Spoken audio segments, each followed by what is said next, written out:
क्या आपने कभी सोचा है कि अगर हजारों साल पहले इंसान उड़ सकता था तो आज हम उसे सिर्फ कहानी क्यों कहते हैं? रामायण में एक ऐसा विमान बताया गया है जो न पंखों से उड़ता था, न आग उगलता था, न आवाज करता था, फिर भी आसमान, समुद्र और पर्वत सबको पार कर जाता था। उसका नाम था पुष्पक विमान। जब पूरी दुनिया जंगलों में रहती थी तब भारत की धरती पर ऐसा विमान उड़ रहा था जो आज के फाइटर जेट से भी ज्यादा एडवांस लगता है। रामायण के अनुसार पुष्पक विमान सबसे पहले ब्रह्मा जी द्वारा बनाया गया था।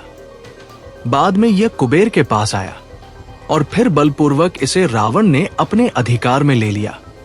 लंकाधिपति रावण, जो केवल एक राजा नहीं बल्कि विज्ञान, शास्त्र और अस्त्रों का महान ज्ञाता था।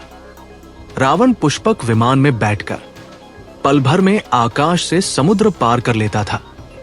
न कोई पायलट, न कोई इंजन, बस उसका संकल्प, और विमान उसकी इच्छा से उड़ने लगता। क्या यह सिर्फ कल्पना है या फिर ऐसा कोई विज्ञान था जो आज हम खो चुके हैं?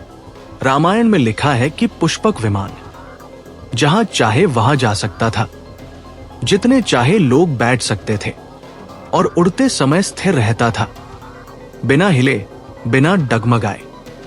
आज का विज्ञान इसे एंटी ग्रेविटी कहता है, लेकिन हजारों साल पहले भारत के ऋषि इसे विमान विद्या कहते थे। जब रावण का अंत हुआ तो वही पुष्पक विमान मर्यादा पुरुषोत्तम श्रीराम को मिला। लेकिन ध्यान दीजिए, श्रीराम ने उसे शक्ति के प्रतीक की तरह नहीं अपनाया, बल्कि उसे एक साधन की तरह उपयोग किया। अयोध्या लौटने के लिए जब पुष्पक विमान अयोध्या की ओर बढ़ा तो नीचे खड़े लोग आकाश में उड़ते उस दिव्य यान को देखकर आश्चर्य में पड़ गए। उस समय किसी ने नहीं पूछा ये कैसे उड़ता है, क्योंकि उनके लिए ये चमत्कार नहीं, ज्ञान था। आज हम रॉकेट बनाते हैं, फिर भी ईंधन के बिना उड़ नहीं सकते, और उस युग में एक विमान बिना धुएं, बिना आवाज, सिर्फ ऊर्जा से उड़ता था। कुछ वैज्ञानिक मानते हैं कि पुष्पक विमान ध्वनि तरंगों, चुंबकीय शक्ति और मानसिक ऊर्जा पर आधारित था, यानी वो मशीन नहीं, एक चेतन यान था।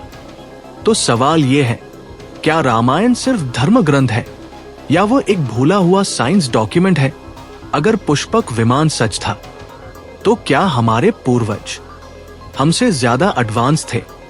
और सबसे बड़ा सवाल, अगर वह ज्ञान आज लौट आए तो दुनिया कैसी होगी? आप क्या सोचते हैं? कमेंट में जरूर लिखिए।